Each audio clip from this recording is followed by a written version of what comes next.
Estamos de volta agora falando de fato do produto, fato do serviço. Vamos rememorar. Primeiro nós falamos dos aspectos constitucionais de defesa do consumidor. Depois falamos dos princípios de direito do consumidor. Depois da relação de consumo, que é para você saber quando é que você aplica o CDC.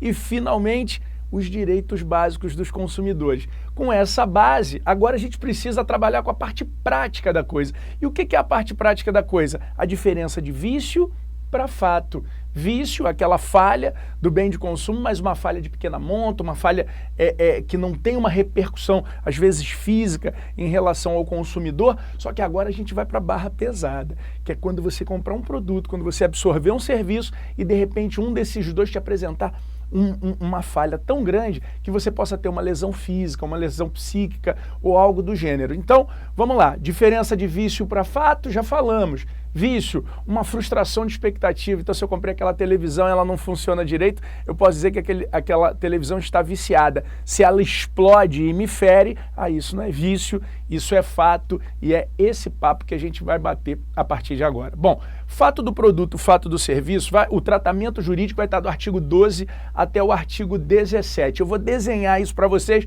Vamos lá para o quadro agora. Então, olha aí, gente. A partir de agora, a gente vai estar falando desse tema interessante que chama fato, né? Peraí, deixa eu me entender aqui. Fato do produto, fato do serviço. Vamos lá, fato. Bom, o fato, que é quase que um sinônimo de dano, o tratamento dele vai estar do 12 até o 17. Eu vou desenhar a estrutura disso aqui. O artigo 12 fala de fato do produto, quando o produto causa dano. O artigo 13 vai falar da responsabilidade civil do comerciante. E o artigo 14 vai falar de fato do serviço. Legal. O 15 e o 16, eles foram vetados. Então a gente não precisa falar. E o 17 fala do consumidor por equiparação. E esse a gente já estudou, se lembra? Você tem o consumidor standard, que é o destinatário final, e você tem o consumidor por equiparação, que é uma pessoa que é uma vítima do evento, uma pessoa que sofre dano em razão de uma relação de consumo. Então, esse estudo do fato do produto e fato do serviço, na verdade, vai estar subsumido, olha aqui, ó, aos artigos 12, 13 e 14, porque o 15 e 16 eles foram vetados e o 17 a gente já estudou. Então, vamos começar pelo artigo 12, fato do produto. Primeira coisa que você retira do artigo 12 é a identificação da chamada responsabilidade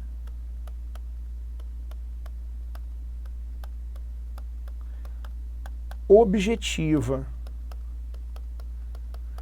Ou seja, quando você estiver diante de uma relação de consumo, o fornecedor ele vai responder independentemente de culpa. E vamos bater um papo sobre isso agora. Como assim a responsabilidade objetiva? Vamos, chegou a hora de você abrir seu código. Abra lá o artigo 12 e o artigo 12 vai mostrar.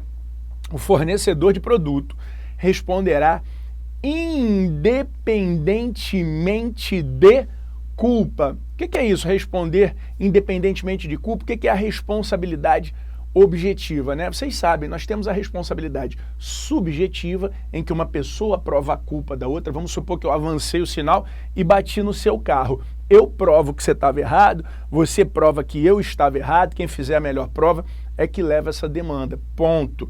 Essa é a regra da responsabilidade subjetiva. Só que quando você estiver diante da teoria do risco ou estiver diante de um argumento legal, como o artigo 12, aí você vai transportar essa responsabilidade em que um prova a culpa para o outro para a chamada responsabilidade objetiva, em que o fornecedor, nesse caso de uma relação de consumo, é que vai ter que demonstrar que não errou. Ah, Renato, peraí, então vamos lá. no Código de Defesa do Consumidor, a gente vai estar diante de uma responsabilidade objetiva em que o agente responde independentemente de culpa, seja para fato do produto, bem como para fato do serviço. Mas isso importa dizer que o fornecedor ele vai responder sempre? Não, porque a gente fala de responsabilidade objetiva, não de teoria do risco integral. Ah, Renato, então se o fornecedor não responde sempre, embora a responsabilidade seja objetiva, quais são as causas excludentes da responsabilidade civil no Código de Defesa do Consumidor? Aí você tem que ficar esperto. Bom, peraí, causas excludentes da responsabilidade como é que você afasta a responsabilidade? Fica ligado. Se você estiver diante de uma questão de prova e nessa questão de prova você achar que o fornecedor não responde, você vai ter que achar uma dessas causas que eu vou trazer para você. Então, se você identificar que o fornecedor responde, você vai juntar tudo que eu dei até agora. Agora, se você achar que ele não responde, você vai ter que identificar uma dessas que eu vou trazer aqui, tá bom? Então vamos lá para o quadro. Bom, o CDC, aqui no artigo 12, vai mostrar que é a responsabilidade objetiva, mas vai trazer as causas excludentes da responsabilidade.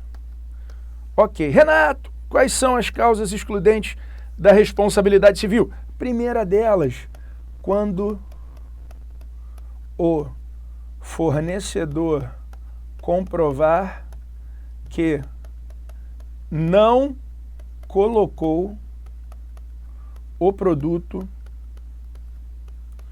no mercado. Quando o fornecedor comprovar que não colocou o produto no mercado. A segunda, quando o fornecedor comprovar que o defeito inexiste. E, finalmente, quando o fornecedor comprovar a culpa do consumidor ou de terceiro. Essas são as três causas excludentes da responsabilidade civil. Quando o fornecedor comprovar que não colocou o produto no mercado, quando o fornecedor comprovar que o defeito não existe e quando o fornecedor comprovar a culpa exclusiva do consumidor ou de terceiro. Perceba, vamos lá, Renato, e agora? Pode trazer para mim. E agora, Renato?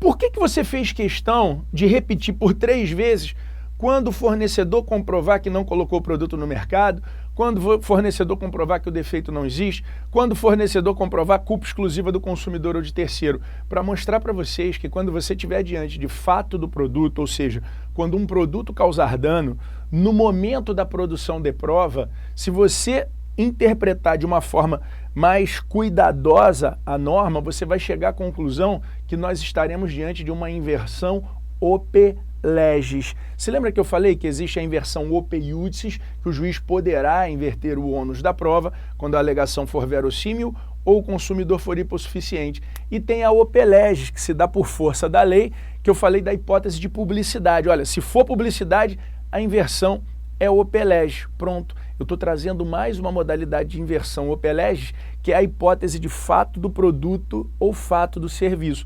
Como assim? Vamos lá. Vamos supor que a televisão explodiu e me causou um dano. Olha o que a lei vai dizer. O fornecedor só será isento de responsabilidade quando provar que a quem cabe essa prova? Ao fornecedor, porque ele só se isenta se ele faz a prova. Então vamos lá, dentro da inversão do ônus da prova, que pode ser op iudicis e op legis, a inversão op legis, ela vai se dar todas as vezes que você estiver diante de uma publicidade ou então de uma hipótese de fato do produto ou fato do serviço. Não sendo uma dessas duas, a responsabilidade, como é que ela vai funcionar? A inversão, nesse caso, como é que vai funcionar? O juiz poderá inverter, porque aí ela será op iudicis, ok? Então vamos lá. Renato, primeira hipótese de exclusão da responsabilidade, quando o fornecedor comprovar que não colocou o produto no mercado. Isso aí vai estar lá no artigo 12, no parágrafo 3º, se você quiser acompanhar comigo. Ah, Renato, peraí, me dá um exemplo de uma relação em que não vai ter responsabilidade porque não foi o fornecedor que colocou aquele produto no mercado. Produtos falsos. Renato, como assim produto falso? Ah, imagina que o cara foi lá no camelô, comprou aquela camisa da Lacoste, aí deu de presente, né? Porque não vai imaginar que você comprou a camisa falsa e foi na loja. Aí você deu de presente para alguém, alguém foi, usou, na primeira lavada, aquele jacaré da Lacoste não pode ver uma água, o bicho. E aí ele já desce a máquina de lavar pegando o jacaré.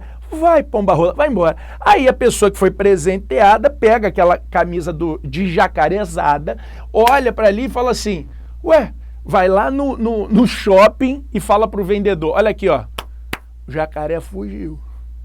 Aí o vendedor vai falar, vá pro Ibama, vá pro WWF, Greenpeace, Ursinho Pan, vai para qualquer lugar. Aqui não. Por quê? Porque não fui eu que coloquei o produto no mercado. Por mais risível que isso possa parecer, foi o argumento da Schering no caso do Microvlar. O que é isso? Um anticoncepcional que a Schering estava testando um novo maquinário, e aí ninguém vai testar maquinário com remédio de verdade. Então utilizaram o chamado placebo, que é o comprimidinho sem o princípio ativo, não é verdade? Então tá, foram até acertar a embalagem, acertou tudo, ficou tudo bonitinho. Então vamos lá, gira aí. E aí gerou um lote inteiro de medicamento que não era medicamento, que na verdade era o placebo. E aí, isso foi colocado no mercado. E aí, as pessoas engravidaram. E aí, dano.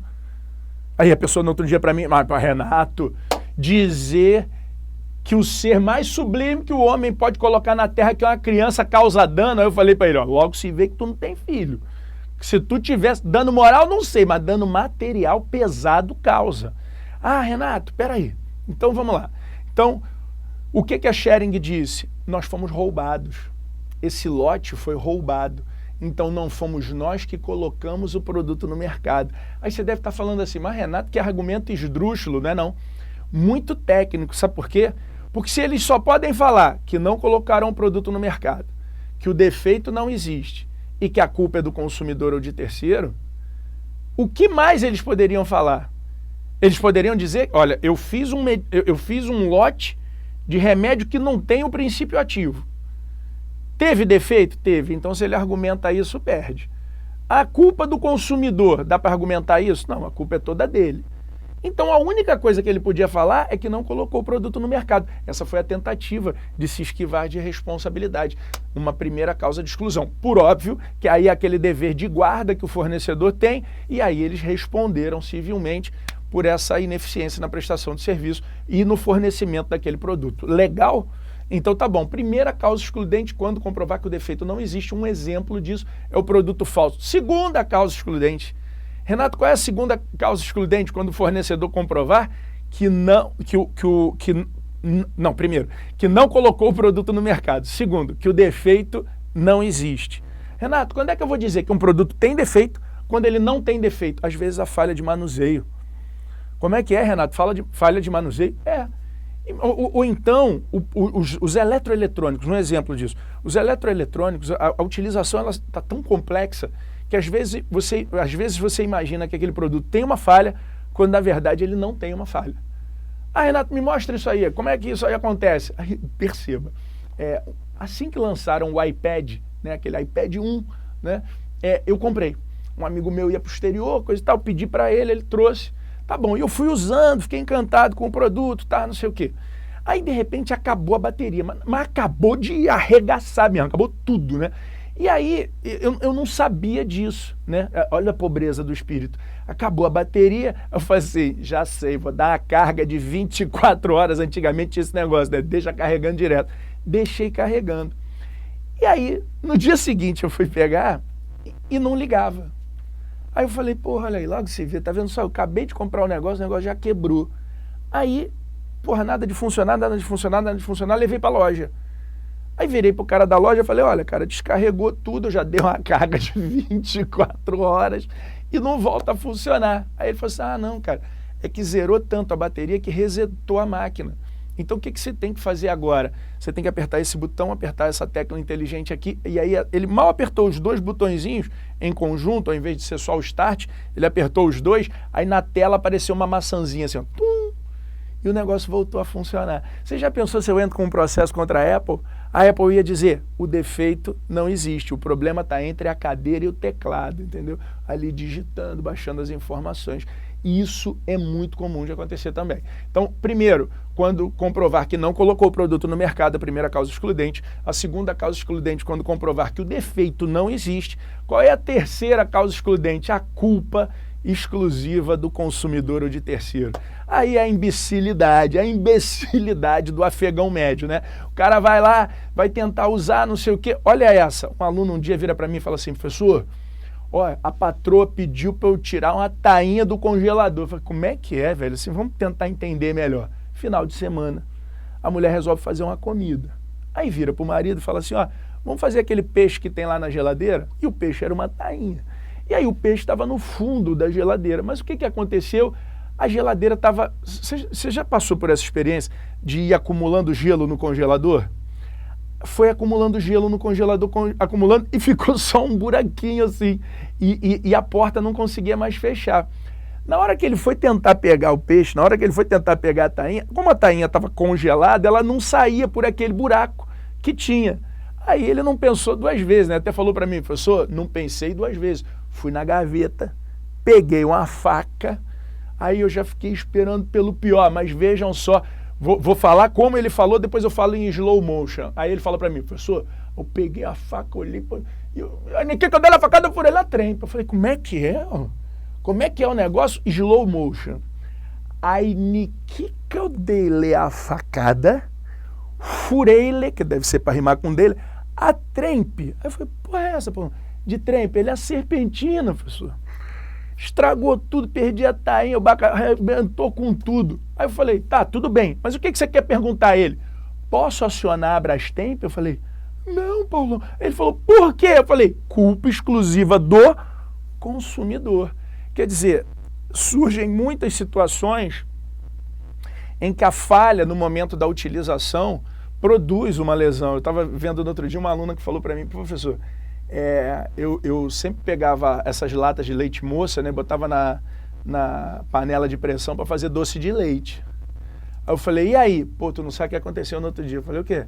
Aí ela, eu peguei já que na panela de pressão 40 minutos vai, botei no micro-ondas uns 10 minutos. Eu falei, não, peraí, tu pegou a embalagem refratária e botou dentro do micro-ondas? Ela falou, foi isso mesmo. Eu falei, já sei o que aconteceu. Pois é, explodiu o micro-ondas.